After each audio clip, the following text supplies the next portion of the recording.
The inspiration for this video was something Zers posted right there about how sex-positive feminism isn't all that it's cracked up to be.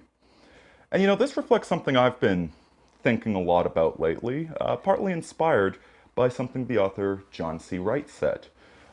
He observed that heresies usually tend to come in pairs. Two equal and opposite heresies, both of them aberrations of the truth. And what we see in feminism with sex positive and sex negative is a perfect example of this. Because even though they're both completely opposite to each other, they're also, both of them, completely anti-sex. Now, to explain what I mean by this, we're going to need to discuss teleology, the telos of things, and what the telos of sex is. But before we get to that, let's talk about teleology in general. Teleology is the understanding that humans have a being within themselves. They have a purpose, a direction, and that the objects we create similarly have their own teleologies to them, their own purposes innate to the device. And so I'd like to give a couple of examples of that so that we're on the same page here. Take a gun, for example, a pistol in particular. The telos of a pistol is killing other human beings. That's it. That is why the device was built. Not for the shooting range, not to look cool, not to have fun. It was built to kill other human beings. Now, this is something that I think the left innately senses. And they're terrified of it because of that. Because the idea of killing another person, not murdering, but killing another person, because to murder somebody you can use anything. The gun makes everybody equally capable of killing. It's the great equalizer of man. And to talk about death is to talk about judgment, because death is something you can't argue with. It's not a matter of opinion, and it really upsets their entire worldview of relativism, of subjectivism, of your opinion's just as good as my opinion. When a gun fires, it makes a decision. And so I've seen some liberal writers say that something like a gun can't be beautiful. And yet, they are beautiful, aren't they? Why is that? Well, I would say it's beautiful in the same way that a well-constructed and just courthouse can be beautiful. When guns are used not just for their intended purpose, but their intended purpose combined with man's moral nature, when they are used as tools to ultimately preserve human life, they are absolutely beautiful. And that's something Jaeger said, is that you should only ever fire your gun at another human being to protect life. Never property, never to win an argument. You fire your gun only to preserve life. And that is beautiful. And that is the teleology of the pistol. Now that said, it's very interesting to note how seldom pistols are actually used to do precisely that, to shoot another human being. On the one hand, the fact is that the vast majority of bullets created are used for target shooting, are used for practice or for fun. And yet that's not the purpose of the gun. A pistol doesn't exist so you can win a pistol competition. It exists to shoot other human beings. And yet, even in cases where a righteous citizen wielding a pistol prevents an assault prevents a murder from happening, in 99% of those cases, not a single round is fired. And so you have this very interesting example of a device that is designed and intended to kill other people that almost never does that. Another example of a device with a teleology to it is the automobile. The automobile, its teleology is merely transport, to get you from A to B, to be a personal transport mechanism. Now with cars, very occasionally, it's very seldom, but it happens. There are people that like to race them. You know, the Indy 500, you know, whatever. Or even people that like to customize their own cars, people that like to drive sports cars.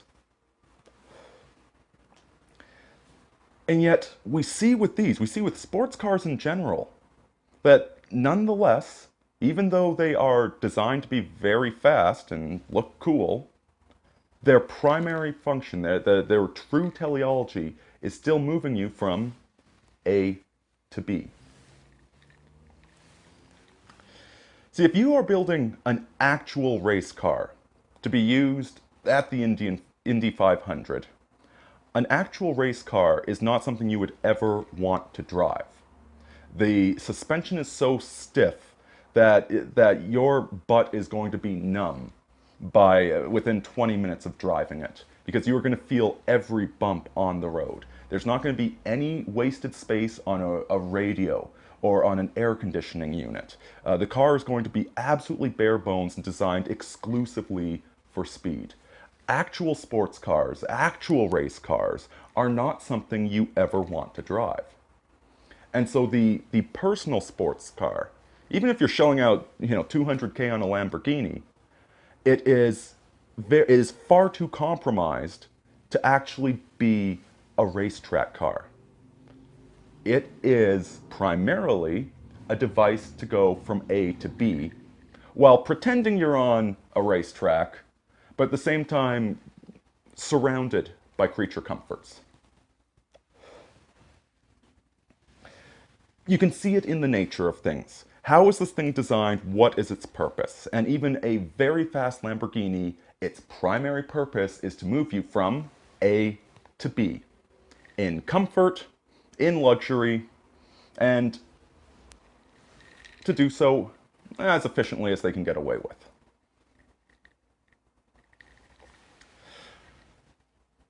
So this finally brings us to sex. What is the teleology of sex?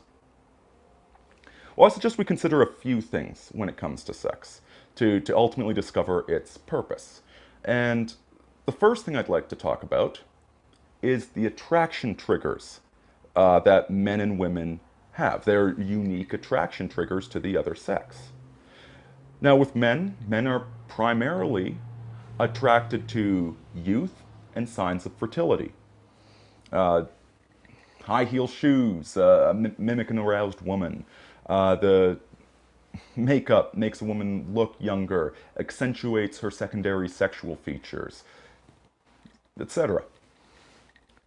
Women, meanwhile, are primarily attracted to accomplishment. Men that have demonstrated that they have good genes.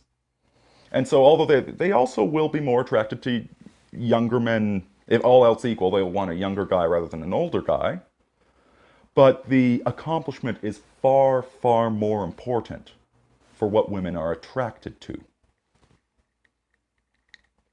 And so this right here, the very nature of sexual attraction, is oriented towards producing the optimum offspring. An offspring that has good, healthy genes from the father, and who has a mother who is fertile and young enough to have a child. The next point worth considering is romance and relationships. The sexual act has a very strong pair bonding mechanism connected to it. The entire mating dance, the entire aspect of romance is about finding intimacy with another person. It's about finding somebody you can be completely open and honest with, somebody that you can truly trust. The act itself leads towards a long-term relationship, suggesting that sex is about a little bit more than just reproducing. And finally, let's consider the fact that fatherhood exists. That men in our species, when a woman is pregnant, when a woman gives birth, we have very, very strong protective instincts towards her and towards the child. All of these three things considered leads me to conclude that the purpose of sex, it's not merely reproduction, it's creating families. The man, woman, and the child. That is the purpose of sex. To balance the masculine and feminine in love and trust and creating an institution which can raise children. And that this institution is the building block of society. Not just making babies. And not just having fun. But to build a life together. Because without married couples, you have no civilization. Now, a couple of critiques to all of this, of course. You know, one of the critiques people will point out is that most sex is infertile.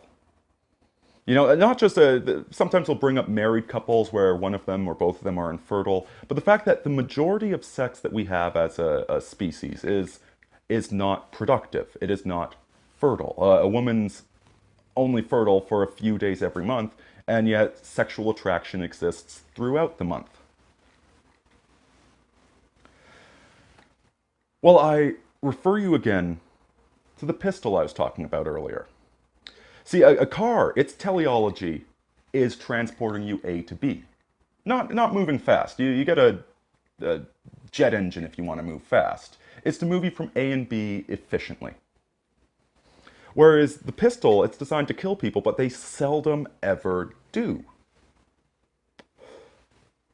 Well, same thing goes for sex. Yes, the ultimate purpose is producing children in a family, but that does not mean that sex is always going to produce children, or that it always has to produce children.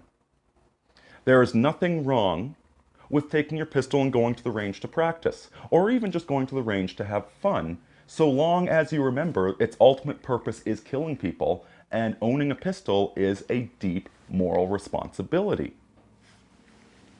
Same thing with sex. Yes, it's a lot of fun. Yes, most of the sex you have with your wife is not going to produce children, and yet that production of children, that production of a family is the ultimate purpose. Next, there will be the argument that there are all sorts of families. There's the sultan with his mistresses, and there's the lesbian couple that's raising rainbow sunshine butterfly cup. Except this argument right there only serves to support the idea that sex is about forming the family. Because whatever sort of relationship that you point to, you know, you point to the gay couple or the lesbian couple that is raising children, it's always a sexual relationship. Nowhere do you actually find that movie from the 80s, Three Men and a Baby. If family formation were completely arbitrary, then you would expect to find straight men who live together, who are roommates, wanting to raise a child together. And they both go out on weekends, separate weekends, I guess, and sleep around with all the tramps. You don't find that. What you find is with any of these aberrant models is you still find this sexual union going on, and only then does the desire to raise children together occur. So yeah, children and sexual unions, they go together like love and marriage, as Sinatra would say. And finally, you've got the issue of prophylactics. Again, this completely misses the point. Yes, you can take a car and never leave the garage with it. You can buy a gun and stock up nothing but blanks.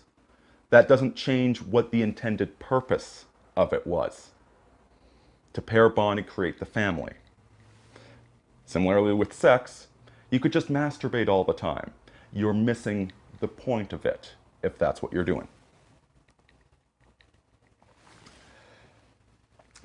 And so with all that considered, now we can get to how feminism, both forms of it, sex positive and sex negative, how it's fundamentally anti-sex. Now it's important to remember that both of these are kind of working in tandem with each other, encouraging higher extremes of both forms. And see, if you try and argue against one, they'll say you're sex negative. If you try and argue against sex negative, they'll just say you're sex positive. When you're talking about the truth, you're talking about the higher purpose behind all of this. So with early feminism, you get the breakdown of the marriage. So men are now less trustworthy, or less willing to trust women.